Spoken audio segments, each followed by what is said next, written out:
All right, welcome everyone. Ready to dive into the world of launching a home-based coffee business, Yeah, sounds exciting. and especially how to actually make it successful, like actually turn it into a real business. Yeah. We've got a really great guide here that breaks down all the steps and gives some really actionable advice. Hmm. So we'll be pulling out the highlights from that and yeah, hopefully giving you like a roadmap to get started. And I think what's Okay. interesting is when I first started thinking about this, I was just like, oh, I love coffee.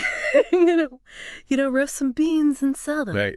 But there's so much more to think about. Like it's an actual business. Yeah, and I think that's the part that often gets overlooked is really treating it as a business, not just a hobby. Right. So many people are so focused on the coffee, which of course is important, Yeah. but you need to have the business foundation Hmm. to really make that passion profitable.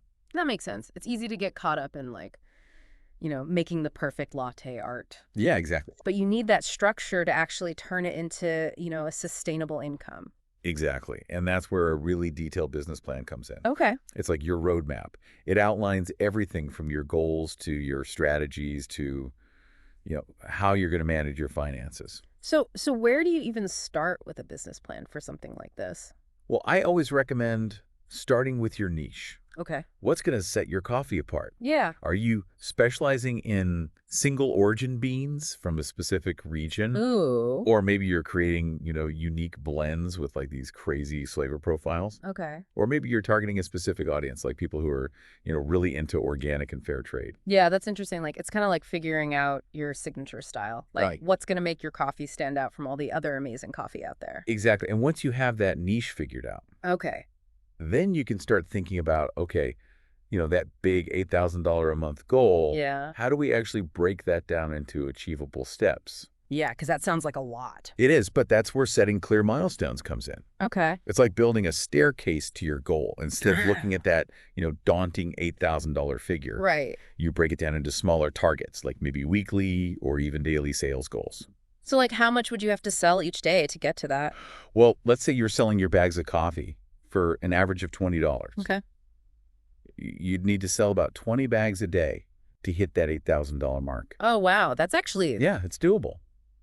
that puts it into perspective. It does. And speaking of pricing, you also need to think about all your costs, not just the beans themselves. Right. You've got packaging, marketing, even the cost of your time.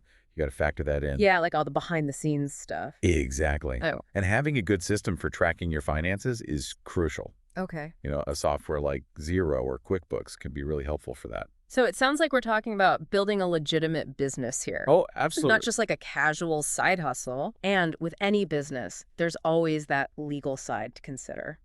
Absolutely. And I know it might not be the most exciting part, but it's crucial for long-term success. Yeah, I guess you can't just skip that part. Nope.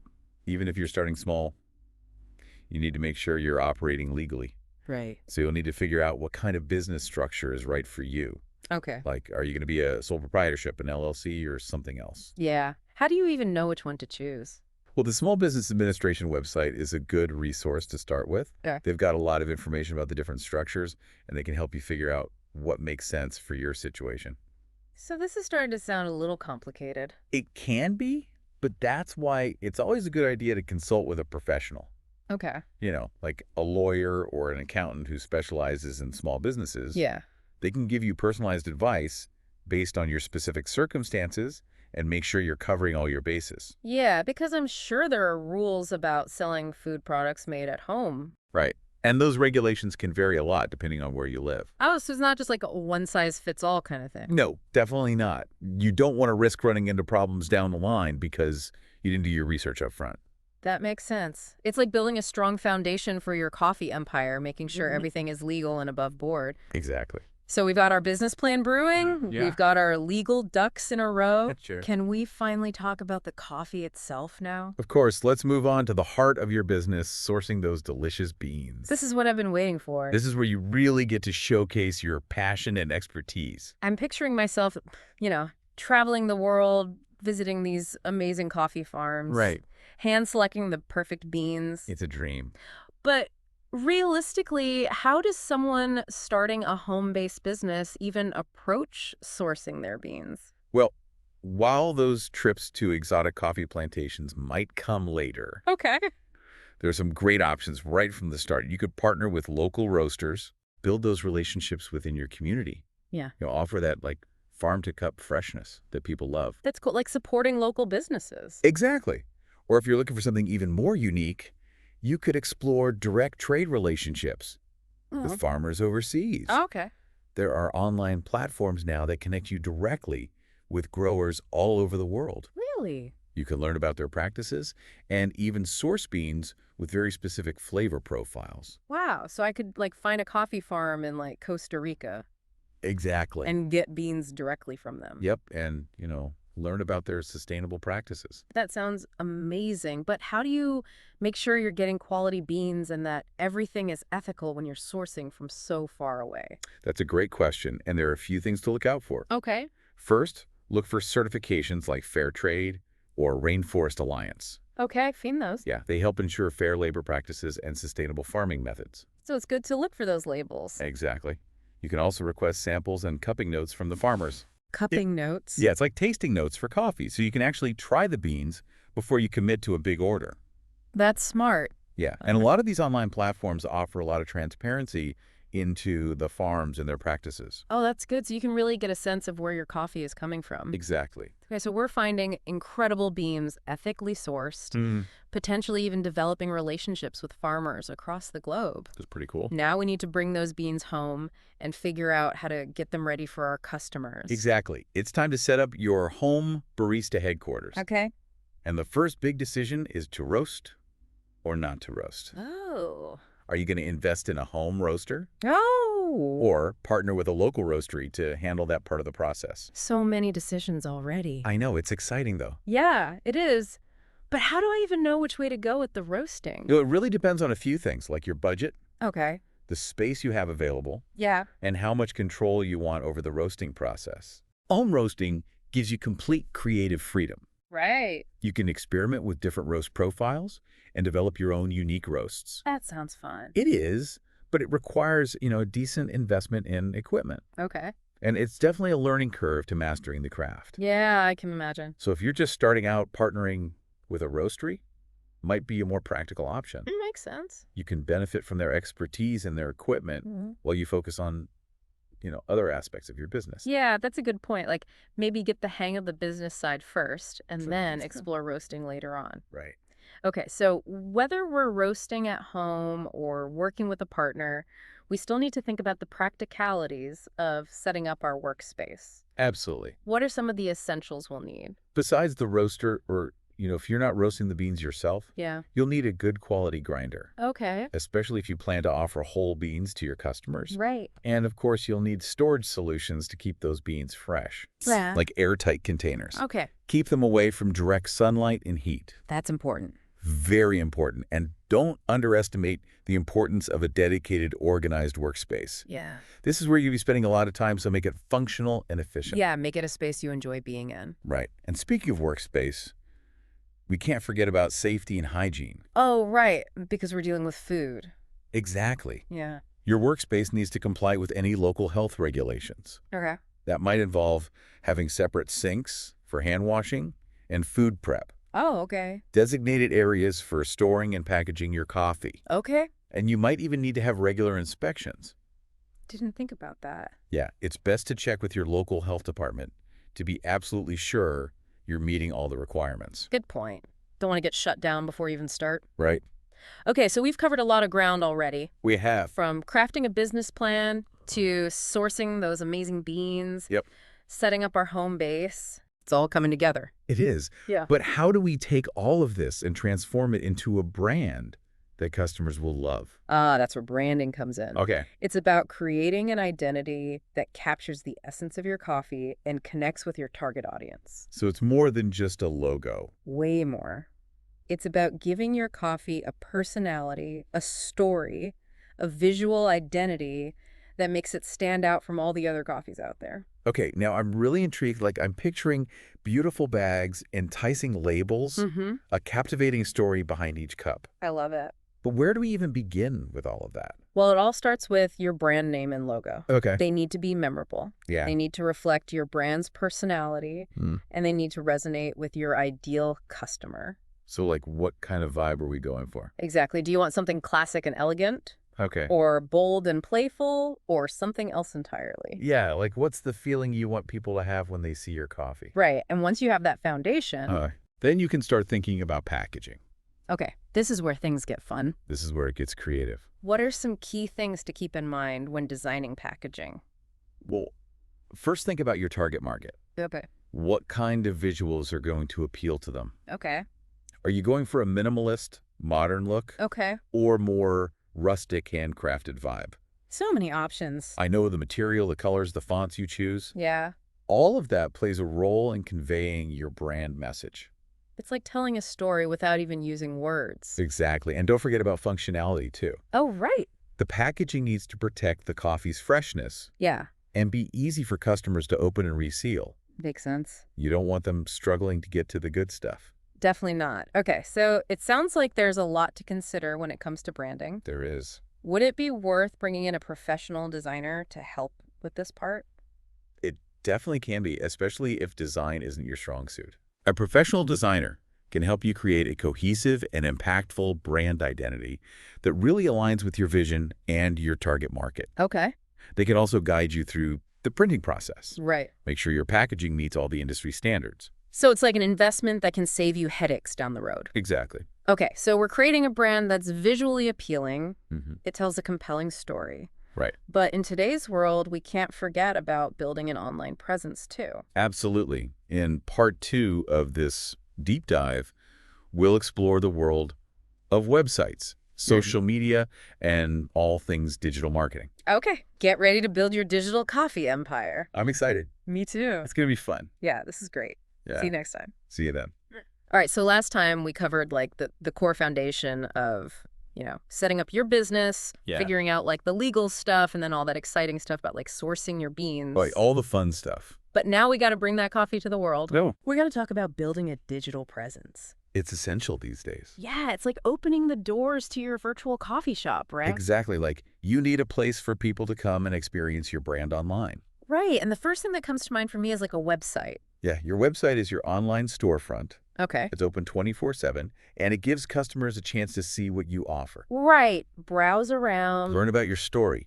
And hopefully buy some coffee. And buy some coffee. Exactly. I've been on some coffee websites that are like super inviting, Mm-hmm. and then others that are like, Not so much. yeah, not so much. Yeah. What are some of the key things that make a coffee website like actually good?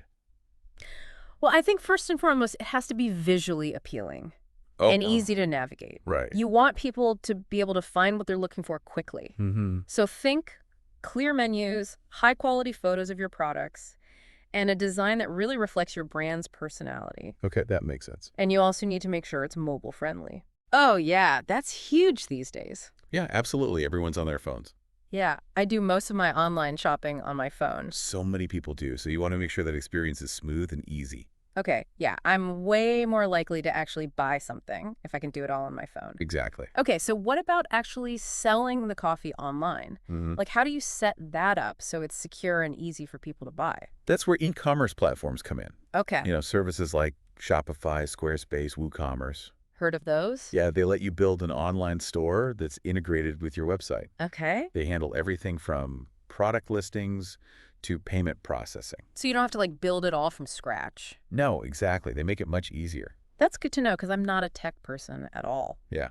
And they offer secure payment gateways, so you don't have to worry about handling sensitive customer data. That's important. Very important. Plus, they often have features like inventory management and shipping integrations. So it really streamlines your whole fulfillment process. So they kind of take care of all the behind the scenes stuff. Exactly. They let you focus on what you do best. Making delicious coffee. Yes, making delicious coffee. Okay, so we've got our website up and running. We're selling coffee. Mm-hmm. But a website's just one piece of the puzzle, right? Right. You can't forget about social media. Okay, yeah. It seems like every coffee brand is on Instagram these days. It's such a powerful tool for connecting with coffee lovers, Okay. showcasing your brand's personality, Mm-hmm. driving traffic to your website. But how do you even stand out? Right. There's so much coffee content out there. There is. It's a crowded space. Yeah, like how do you make your brand stand out? Well, it all comes down to creating engaging content that really resonates with your target audience. Okay. Seek stunning visuals, Okay. behind the scenes, peeks at your process. Ooh. Customer testimonials, Okay. maybe even some educational content about, different brewing methods Okay. or the origins of your beans. Yeah, like teach people something. Exactly. And it's also important to be active. Okay. Respond to comments, run contests, engage with other coffee enthusiasts. So it's not just about posting and then Oh, ghosting. you got to be present. You got to build a community. Okay, so it's more about like building relationships than just like broadcasting a message. Exactly. You Okay. want people to feel like they're a part of your coffee journey. Yeah, like that. And that's what turns them from casual scrollers into loyal fans. Okay, so we're building a beautiful website. Hmm. We're engaging on social media. Right. But there's this whole other thing that I hear about all the time. What's that? SEO. Ah, yes. The mysterious world of SEO. It seems a little intimidating, to be honest. It can be, Mm-hmm. but it's really not as complicated as people make it out to be. Okay. It's basically just making sure that your website is easy for search engines to find and understand. So when people search for coffee online, Right. your website will actually show up. Exactly. Okay, so where do you even start with SEO? We'll start with the basics. Make sure your website content is well written Okay. and that it includes relevant keywords that people are actually searching for. Okay. You can use tools like Google Keyword Planner to help you find those keywords. Okay. I'll check that out. And you want to make sure your website is structured in a way that search engines can easily crawl and index. Okay. And you can also build backlinks to your site. What are backlinks? Backlinks are basically just links from other websites to your website. Okay. And the more high-quality backlinks you have, the higher your website will rank in search results. So it's like getting other websites to vouch for you. Exactly. And even simple things like claiming your Google business profile can make a big difference in local search results. Oh, yeah, I've heard of that. Yeah, it's important for people who are searching for coffee shops in their area. Okay, so we're building a beautiful website. We're engaging on social media. We're working on our SEO. Right? Seems like we're covering all our bases online. Yeah, it's all coming together. But how do we actually turn all of this effort into sales? That brings us to the world of marketing. Okay. And marketing's not just about like shouting your message from the rooftops, right? No, it's about strategically connecting with the right people at the right time in the right way. Okay. It's about targeting your efforts, not just blasting out a generic message to everyone. That makes sense. So what are some marketing strategies that actually work for home-based coffee businesses? Well, email marketing is a great place to start. Okay. You can build relationships with your audience and promote your products through email. Okay, how do you even get people to sign up for your emails? You can offer a lead magnet. What's a lead magnet? It's basically something valuable that you give away in exchange for someone's email address, Okay. like a discount code or a free brewing guide. Oh, that's smart. Yeah, and then once you have their email address, you can nurture those subscribers with valuable content, exclusive offers, Okay. behind-the-scenes glimpses into your brand. So it's like staying top of mind. Exactly. You want to keep your brand in their inbox so they don't forget about you. Right, because everyone's inbox is so crowded these days. It is, so you got to make sure your emails are engaging and interesting. What about other strategies? What you could also consider partnering with influencers in the coffee space. Okay. These are bloggers, social Yeah. media personalities, Yeah. YouTubers Yeah. who have a dedicated following of coffee enthusiasts. So they can help you reach a wider audience. Right. They can review your products, Yeah. create sponsored content, Oh, okay. or just feature your brand in their posts. That's a good idea, but how do you even choose the right influencer? That's a good question. Hmm. You want to look for someone whose values and audience align with your brand. Okay. Make sure their content is high quality and engaging. Mm, And you can track the results of your influencer campaigns okay. to see what's actually working. So it's not just like a guessing game? No, you can actually measure the return on your investment. That's good to know. Okay, so we're nurturing relationships through email. We're collaborating with influencers. What about paid advertising? Ah, yes. Paid advertising can be a powerful tool Okay. for reaching a larger audience. How does that even work? Well, platforms like Google Ads and social media advertising Right. allow you to create highly targeted campaigns. What do you mean by targeted? You can reach people based on their demographics, their interests, Okay. even their online behavior. Wow, so it's like really specific. Yeah, you can get really granular with your targeting. Okay. But paid advertising seems kind of complicated. It can be, but you don't have to jump in with a huge budget right away. Okay. Start small, experiment, test different ad formats, targeting options messaging. Okay. See what resonates with your audience. So it's like a learning process.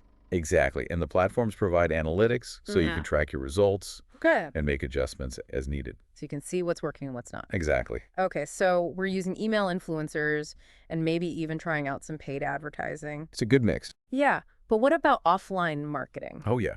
Don't underestimate the power of real-world connections. Okay.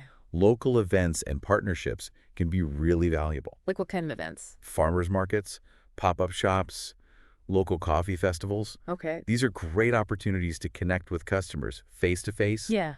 Let them sample your coffee. Mm-hmm. Answer their questions. Build relationships. Build relationships, exactly. Okay, I like that idea. Like, it's a chance to really bring the online experience to life. Right. People can taste your coffee, smell the aroma, Mm-hmm. really get a sense of what your brand is all about. Okay, and what about partnerships? You could explore wholesale opportunities. Okay. Partner with local cafes, restaurants, grocery stores Okay. to carry your coffee. That's a good way to expand your reach. Yeah, and increase your sales volume. Okay, so we're selling online, Mhm. exploring local markets, Yep. maybe even going wholesale. Right. It's exciting.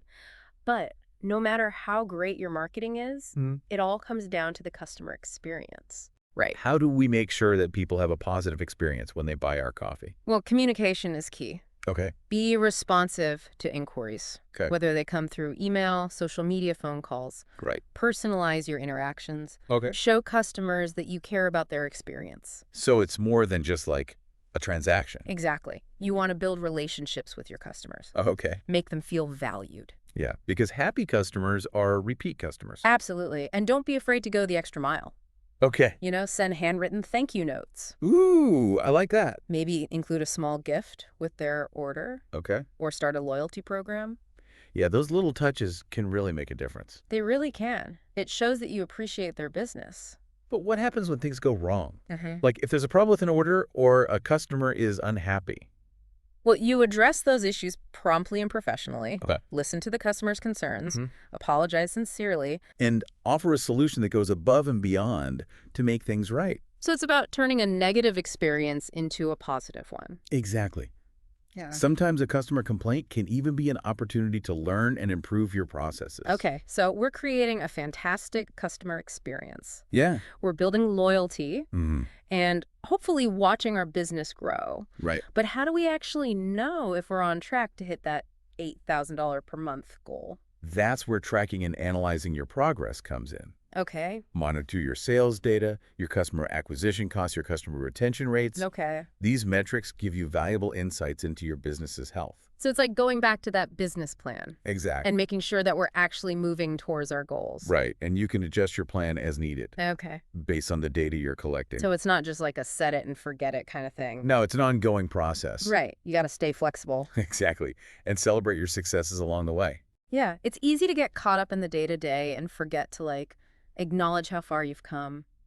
It's important to take those moments to celebrate. Okay. So we've covered a lot of ground in this part. We have. From building a website to mastering social media to navigating the world of marketing. It's a lot. It is, but it's also really exciting. It is starting and growing a successful home-based coffee business is an incredible journey. Yeah, it's definitely a challenge, but it sounds like it's also really rewarding. It is. And I think the most important thing is to stay passionate about your craft. Right, because that passion will shine through in everything you do. Exactly. Your love for coffee will be contagious, and it will attract customers who share that passion. So true. All right, well, join us next time for the final part of this deep dive where we'll explore how to actually optimize your sales process, provide exceptional customer service, and even discuss strategies for scaling your business. Can't wait to see you then. See you then. All right, so we've made it to the final part of our deep dive into launching a successful home-based coffee business. And I'm excited to finally talk about actually getting that coffee into the hands of customers and making sales. Yeah, me too. We've laid all this groundwork from crafting our business plan to, branding and marketing. Now it's time to see it all come together. Right now it's time to make it happen. So when I think about selling coffee, like the first thing that comes to mind is having an online store. Yeah, it seems like the most obvious choice these days. Yeah, right. So is that the way to go? Like, is that the best approach? It definitely can be, especially for a home-based business. Okay. Selling directly to consumers through your own website gives you a lot of control. Okay. You control the whole experience, Yeah. from how you present your products Okay. to how you process payments and handle shipping. So what are some of the things that make an online store really successful? Well, you want to make sure it's easy for people to use Okay. and that it looks good. Right. So think high-quality product photos, Okay. detailed descriptions, clear pricing, and easy navigation. Huh. So it's all about like creating a smooth and enjoyable experience. Exactly. You don't want people to get frustrated and abandon their cart. Right. No one likes a complicated checkout process. And you also want to offer a variety of payment options Okay. and make sure the checkout process is secure. Yeah, security is huge online. Absolutely. Okay, so someone buys some coffee through my website. Mhm. What happens next? Like, how do I actually get it to them? Ah, the world of fulfillment. Yeah, that part seems a little daunting, to be honest. I know it can be, but there are resources to help. Okay, You can partner with fulfillment centers. what are those? They basically handle all the storage, packaging, and shipping for you. Oh, wow, so I don't have to do any of that myself. Exactly. They take care of it all. That's pretty amazing. It is. Or if you're starting smaller, you can manage fulfillment yourself. Okay. Just invest in some good quality packaging materials. Okay. Find a reliable shipping carrier. And figure out a system that works for you. Exactly. Okay, so we're selling coffee online, but are there other ways to reach customers? Oh, absolutely. Don't forget about your local community. Okay. Farmers markets, pop-up shops, local events. Okay. These are great ways to connect with people face to face. Yeah. Let them sample your coffee, Mm-hmm. Answer any questions they might have, Right. and just build those relationships. I like that idea. It's more personal. Yeah, it's a chance to really showcase your passion and let people experience your brand in a tangible way. Yeah, and maybe even make some sales on the spot. Exactly. What about wholesale? Wholesale's another great option. Okay. You could partner with local cafes, restaurants, Right. grocery stores Okay. to carry your coffee. That's a good way to get your coffee out there. Yeah, it can really help you increase your sales volume. So we've got online sales, Yeah. local markets, Yep. wholesale. That's a good mix. It is, but at the end of the day, no matter how amazing the coffee is or how great our marketing is, Yeah. it all comes down to the customer experience. Excellent. So how do we make sure that people have a positive experience when they buy our coffee? Communication is key. Okay. Be responsive to any inquiries you get, Okay. whether they come through email, social media, or phone. Yeah. Personalize your interactions. Okay. Show customers that you genuinely care about their experience. So it's about building relationships, Absolutely. not just treating them like a transaction. Exactly. You want people to feel valued. And hopefully they'll come back for more. Right. Happy customers are repeat customers. So true. And are there other ways to like show customers that you appreciate them? Oh, yeah. There are lots of things you can do. Okay. You could send handwritten thank you notes. Ooh, I like that. Maybe include a little gift with their order. Okay. Or start a loyalty program to reward repeat business. Yeah, those little touches can really make a difference. They really can. It shows that you're going above and beyond. But what happens when things don't go as planned? Uh-oh. Like what if there's a problem with an order or a customer isn't happy? Well, the key is to address those issues promptly and professionally. Okay. Listen to the customer's concerns. Mm-hmm. Apologize sincerely. Okay. And offer a solution that really makes things right. So it's about turning a negative situation into a positive one. Exactly. You want to show the customer that you care about resolving the issue. And hopefully they'll be more likely to do business with you again in the future. Right. Even a complaint can be an opportunity to build trust. Okay, so we're creating a fantastic customer experience, Yeah. building loyalty, hopefully watching our business grow. Right. But how do we know if we're actually on track to hit that $8,000 per month goal? That's where tracking your progress comes in. Okay. Monitor your sales data, Okay. your customer acquisition costs, Right. your customer retention rates. Okay. These metrics will give you a clear picture of how your business is doing. So it's like going back to that business plan we created Exactly. and making sure we're moving in the right direction. All right, you can use the data you collect to make adjustments to your plan as needed. So it's an ongoing process. Absolutely. It's not a one-time thing. Right. You got to stay flexible. Exactly. And don't forget to celebrate your successes along the way. Yes. It's so easy to get caught up in the day-to-day and forget to acknowledge our wins. It's important to take a step back and appreciate how far you've come. Well, this deep dive has been amazing. I've had fun. Me too. Yeah. We've covered so much ground, from the very basics of starting a business to the complexities of marketing and sales. And everything in between. I feel like I have a much clearer understanding of what it takes to launch a successful coffee business. I hope so. So as we wrap up, what's the one piece of advice you would give to someone who's just starting out on this journey? Don't be afraid to experiment, take risks, and most importantly, never lose your passion for coffee. So true, because at the end of the day, it's all about sharing your love of coffee with the world. Exactly. Well, thank you so much for sharing your expertise with us. It's been a pleasure. I think our listeners are going to walk away from this feeling inspired and ready to brew up their own success. I hope so. And to everyone listening, thank you for joining us on this deep dive. We've had a blast exploring the world of home-based coffee businesses, and we can't wait to see what you create. Happy brewing, everyone. That's it for this episode. We'll see you next time.